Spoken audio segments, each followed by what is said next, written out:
చెప్పనా అందరూ నమస్కారం. అందరికీ తెలంగాణ రాష్ట్ర ప్రభుత్వానికి అభివృద్ధి మీద చిత్తశుద్ధి లేదు. తెలంగాణ రాష్ట్ర అభివృద్ధి కోసము కేంద్ర ప్రభుత్వము అన్ని రకాల సహకరించడానికి సిద్ధంగా ఉంది, సహకరిస్తున్నది కూడా.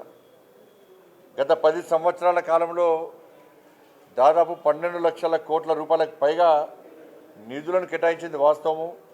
అనేక సంక్షేమ పథకాలను ఈ తెలంగాణ రాష్ట్రంలో పేదలకు అందిస్తున్నది వాస్తవం. ఇవాళ గ్రామాలలో ఇంతో అంత అభివృద్ధి చెందినాయంటే, గ్రామాల్లో సంక్షేమ పథకాలు ఉన్నాయంటే అవి కేవలము కేంద్ర ప్రభుత్వ నిధులు తప్ప, కేంద్ర ప్రభుత్వం యొక్క సంక్షేమ పథకాలు తప్ప ఇంకా వేరే ఏమీ కాదన్న విషయం వాస్తవం. కానీ ప్రతి కేంద్ర ప్రభుత్వం నుంచి నిధులు తీసుకోవడం బరాబరే, కేంద్ర ప్రభుత్వం యొక్క సంక్షేమ పథకాలు అమలు చేయడం బరాబరే, వాళ్ళకి అనుకూలంగా ఉన్నాయి. కానీ పేరు మాత్రం సంక్షేమ పథకం పేర్లే మార్చేస్తున్నారు. కేంద్ర ప్రభుత్వం ఒక ఆలోచనతో, ఒక చిత్తశుద్ధితో ఒక్కొక్క సంక్షేమ పథకానికి ఈ విధంగా పేరు పెట్టాలని చెప్పి ఇవాళ క్యాబినెట్ నిర్ణయం తీసుకున్నది. ఆ నిర్ణయాన్నే ఇవాళ తెలంగాణ రాష్ట్ర ప్రభుత్వం తుంగలో దొరుకుతుంది. వాళ్ళు మేము ఎక్కడ సంక్షేమ పథకాలు ఆపం. సంక్షేమ పథకాలు ఆపే ఆలోచన భారతీయ జనతా పార్టీకి లేదు, భారత సర్కార్కి లేనే లేదు. కానీ కేంద్ర ప్రభుత్వం యొక్క సంక్షేమ పథకాల పేరును మార్చే ప్రయత్నం చేస్తే మేము నేరుగా లబ్ధిదారులకు ఏ విధంగా ఇవ్వచ్చో దాని గురించి ఆలోచిస్తాం.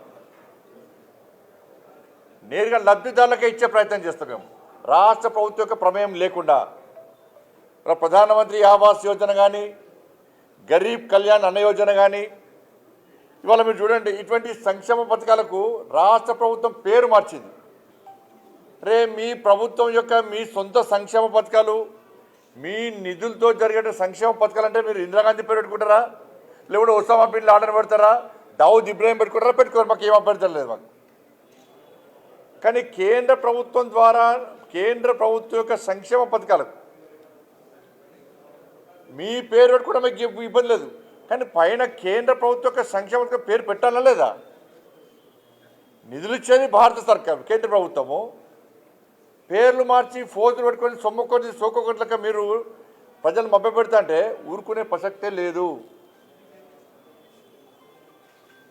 వాళ్ళ ప్రధానమంత్రి ఆవాస్ యోజన కానీ, గరీబ్ కళ్యాణ్ అన్న యోజన కానీ, వీటిని నేరుగా రాష్ట్ర ప్రభుత్వం ప్రమేయం లేకుండా లబ్ధిదారులకే చెందే విధంగా ఇచ్చే విధంగా కేంద్ర ప్రభుత్వం ప్రయత్నం చేస్తుంది, ఆ విధంగా ఆలోచిస్తుంది. ఆ అవకాశం కల్పించద్దని మేము కోరుతాను. నేను మీరు మేము కలిస్తేనే అభివృద్ధి. వాళ్ళ పేర్ల కోసం కొట్లాడి దానికి నష్టపోరికి మీకే నష్టం. పేద ప్రజలకు నష్టం జరిగించే ప్రయత్నమే చేయము, జరగకుండా గట్టి కొట్లాడతాం మేము మీతోని.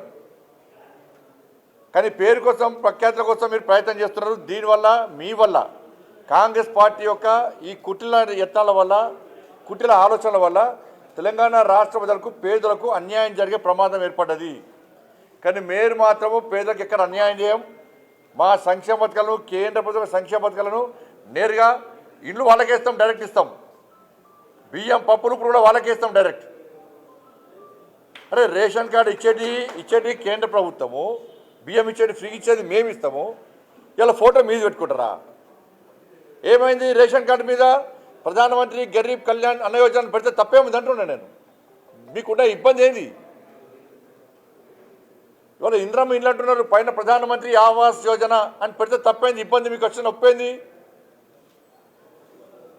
అంత ఇబ్బంది ఏంది మీకు? అంత పట్టిపోయింది మీకు? పేదలకు ఇల్లు అనే ఆలోచన లేదు మీకు. పేరు కోసం పట్టింపు మీకు.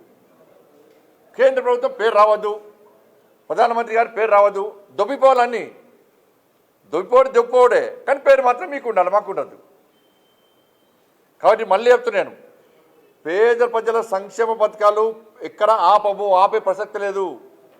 పేదలకు ఎక్కడ అన్యాయం జరగనీయము.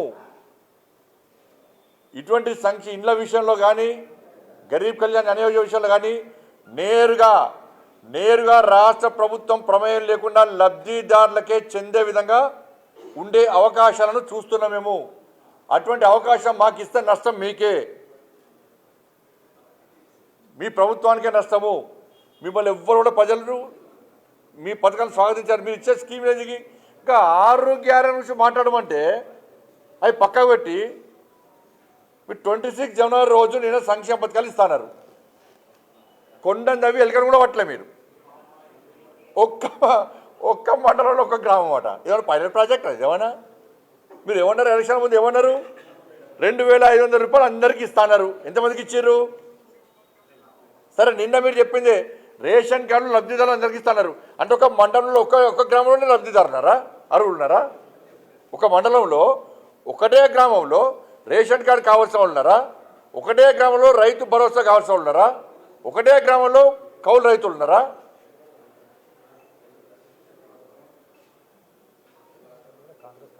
ఇది ఎక్కడ పద్ధతి అంటే ఆ మండలంలో మిగతా గ్రామాలందరూ ప్రజలు ఓట్లు వేయలేదా మీకు? ఒకటే గ్రామంలో ఓట్లు వచ్చినా మీకు? కానీ ఇచ్చే యోచనలో ప్రభుత్వం లేదు. ఇద్దామన్నా ప్రభుత్వం దగ్గర పైసలు లేవు.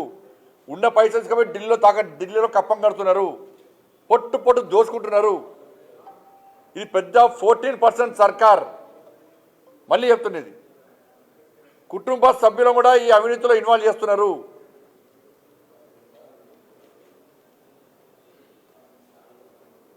కాబట్టి 26 జనవరి కోసం ప్రజలు ఎదురు చూశారు. అరే ప్రభుత్వం రేషన్ కార్డులు ఇస్తుంది కావచ్చు, రైతు భరోసా పైన రైతులకు 15,000 రూపాయలు ఇస్తుంది కావచ్చు, కౌలు రైతులకు కూడా 12,000 రూపాయలు ఇస్తుంది కావచ్చు, ఇంటింటికి రేషన్ కార్డు ఇస్తారు కావచ్చు అని ప్రజలందరూ ఎదురు చూస్తే మీరు ఒక్క మండలంలో ఒక్క గ్రామంలో చేస్తామంటే ఇది ఎంత చీటింగ్ చెప్పడం ఆలోచించండి. ఇవాళ గింత దుర్మార్గ బుద్ధులు ఆమె గింత అన్యాయం చేస్తారా తెలంగాణ రాష్ట్ర ప్రజలకు? మీరు వాళ్ళ మీద చిత్తశుద్ధి వచ్చినారే. గ్రామాల్లో రైతు వేదిక పైసలు మాయే, కేంద్ర ప్రభుత్వానియే. ప్రకృతి వనానికి పైసలు కేంద్ర ప్రభుత్వానియే. శ్మశాన వర్గ పైసలు కేంద్ర ప్రభుత్వానియే. కమ్యూనిటీ హాల్ కూడా కేంద్ర ప్రభుత్వానియే. 14th ఫైనాన్స్ 15th ఫైనాన్స్ కూడా కేంద్ర ప్రభుత్వానియే. గ్రామీణ సడక్ యోజన పైసలు కేంద్ర ప్రభుత్వానియే. సిఆర్ఎఫ్ నిధులు కేంద్ర ప్రభుత్వానియే. నేషనల్ హైవేస్ కేంద్ర ప్రభుత్వానియే. రైల్వేస్ కేంద్ర ప్రభుత్వానియే. లైట్లు పోల్స్ కూడా కేంద్ర ప్రభుత్వానియే. సబ్ స్టేషన్లు కేంద్ర ప్రభుత్వానియే. మీకు చెప్పండి స్కీమ్స్ మీ ఇస్తాను 6 గంటలకి అతిగతి లేదు మీకు. కాబట్టి మళ్ళీ చెప్తున్న రాష్ట్ర ప్రభుత్వానికి, మాకు భేషజాలు లేవు, మాకు వేరే కుట్ల యత్నాలు మాకు లేవు. వీళ్ళక మేము కలిస్తేనే తెలంగాణ రాష్ట్రానికి అభివృద్ధి జరుగుతుంది, తెలంగాణ రాష్ట్ర ప్రజలకు న్యాయం జరుగుతుంది. నేను మళ్ళీ చెప్తున్నా, కేంద్ర ప్రభుత్వ యొక్క సంక్షేమ పథకాల పేరు పక్కా పెట్టాల్సిందే, పెట్టి తీరాల్సిందే. లేకుంటే నేరుగా లబ్ధిదారులకు ఇస్తాం. ఆలోచించడానికి కొడతాను నేను.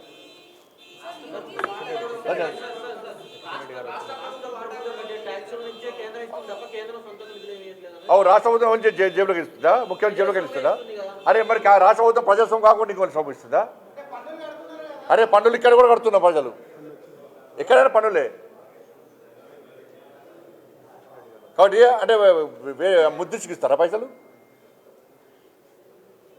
ఎందుకు ఇస్తలేదు రాష్ట్ర కేంద్రం ఇచ్చి మనకి రాష్ట్ర ప్రభుత్వం ఎందుకు గ్యారెంటీ అమలు చేస్తలేదు? ఇంత పన్నులు కడుతున్నాము, ఇస్తాను హామీలు ఎందుకు నెరవేర్స్తలేదు రాష్ట్ర ప్రభుత్వం? 6 గ్యారెంటీ ఎవరి జాగ్రత్త కానీ ఎందుకు ఇస్తలేదు? రాష్ట్ర ప్రభుత్వానికి వేరే దేశం పైసలు వస్తున్నాయి, ఏమన్నా పాకిస్తాన్ బంగ్లాదేశ్ పైసలు వస్తున్నాయా? వాళ్ళు ట్యాక్సీ కడుతురా?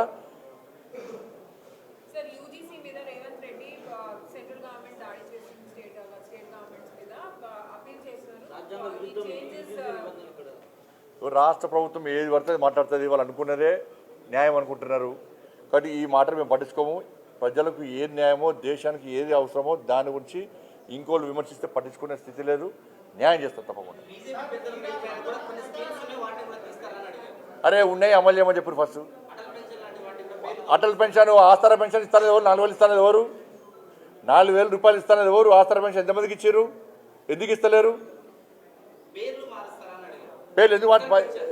అటల్ పెన్షన్ ఏదైనా కూడా కేంద్ర ప్రభుత్వం ఒక ఆలోచనతో క్యాబినెట్ నిర్ణయం తీసుకుంటుంది. దాన్ని అమలు చేయాల్సిన బాధ్యత ఎవరిది? రాష్ట్ర ప్రభుత్వాలది. మీ పేరు పెట్టుకొని ఇబ్బంది లేదు, చెప్తుంది కదా, ఇంకా వాళ్ళ పేరు పెట్టుకొని ఇబ్బంది లేదు.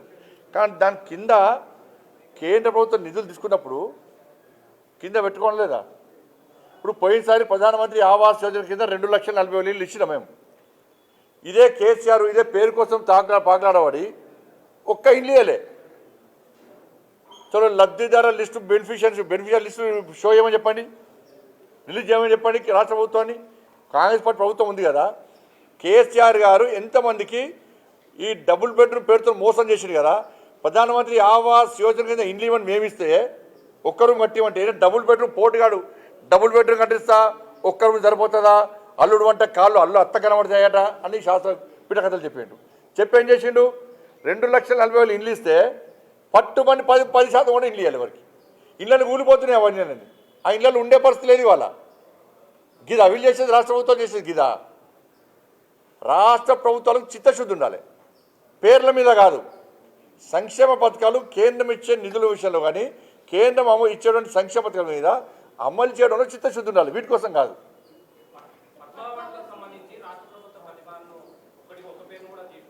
రాష్ట్ర ప్రభుత్వం ప్రతిపాదనలు పంపే సమయంలో ఎవరి పేరు పంపాలో వాళ్ళ పేరు పంపాలి, కేంద్రం ఆలోచిస్తుంది. మీరు పంపిన పేర్లను ఇస్తారా, ఇది అన్నీ ఆలోచిస్తారు. పంపేటప్పుడు కూడా జాగ్రత్తగా పంపాలి, మంచి వ్యక్తుల పేరు పంపాలి. వీళ్ళు మంచి వ్యక్తులు కాదంటలే, నేను పద్మశ్రీ అవార్డు వచ్చేటువంటి స్థాయి వ్యక్తులను పంపాలి, పంపితే ఇస్తారు. ఎట్టిస్తామన్నా ఎట్టిస్తాం, గద్దరికి ఎట్టిస్తాం చెప్పండి ఆయన భావజాలం ఏంది. ఎంతమంది భారతీయ జనతా పార్టీ కార్యకర్తలను మర్డర్ చేసిన వ్యక్తులు ఆయన ఎట్టిస్తాం మేము, పక్కా అయ్యాం. మా కార్యకర్తలను చంపితే మా కార్యకర్తలు చంపిన కార్యకర్తలను పాటలు పాడినటువంటి వ్యక్తి గద్దర్. అనేక మంది పోలీసులను ఎన్కౌంటర్ చేసిన విషయంలో గద్దర్. ఎట్లిస్తాం, మీరు వంశం ఇస్తాం ఏంది అవార్డ్స్. భయపడే ప్రసక్తి లేదు, వెనుకపోయే ప్రసక్తి లేదు. వందల మంది భారతీయ జనతా పార్టీ కార్యకర్తలు నమ్మిన సిద్ధాంతం కోసం భారత్ మాతా కీ జై అని చెప్పి ఆందోళన చేస్తుంటే నక్సల్స్ భావజాలం గద్దర్ మా కార్యకర్తను హత్య చేయించిండు. ఎన్ఐఏ ఎంక్వైరీ చేసింది గద్దర్ గారి మీద. అనేక మంది పోలీసులను ఎన్కౌంటర్ పేరుతో మర్డర్ చేసిండు. అటువంటి వ్యక్తిని ఏ విధంగా పంపుతారు ఇవాళ. ఇది ఈ రాష్ట్రము మరి పోయినసారి వచ్చినాయి, పుట్టు కూడా తెలంగాణకు. అప్పుడు ఏమన్నారు మరి, అప్పుడు ఈ రాష్ట్రము ఆ రాష్ట్రము ఈ ప్రాంతము ఆ ప్రాంతం అని చెప్పి ఎటువంటి ఆలోచన ఉండదు. ఈ రాష్ట్రానికి ఇవ్వాలి ఈ రాష్ట్రానికి ఇవ్వద్దని ఎక్కడ ఉండదు.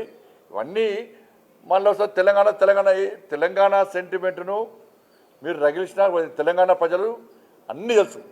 ఎవరు తెలంగాణ సెంటిమెంట్తో లాభపడ్డారు, ఎవరు అమాయకులు ఇవాళ బలైపోయారు, ఇవాళ ఎవరు లాభపడ్డారు, ఇవాళ ఎవరి వల్ల తెలంగాణ రాష్ట్రం అభివృద్ధి చెందుతున్నది, ఎవరు నిజమైన తెలంగాణ కోసం ఇవాళ బిల్లును ప్రవేశపెడితే సపోర్ట్ చేసారు, ఎవరి సపోర్ట్ ఏ పార్టీ సపోర్ట్ వల్ల తెలంగాణ రాష్ట్రం వచ్చింది, అన్ని తెలంగాణ ప్రజలు తెలిసి కాబట్టే ఇవాళ నరేంద్ర మోడీ గారి ప్రభుత్వానికి భారతీయ జనతా పార్టీకి తెలంగాణ ప్రజలు మద్దతు ఇస్తారు. ధన్యవాదాలు.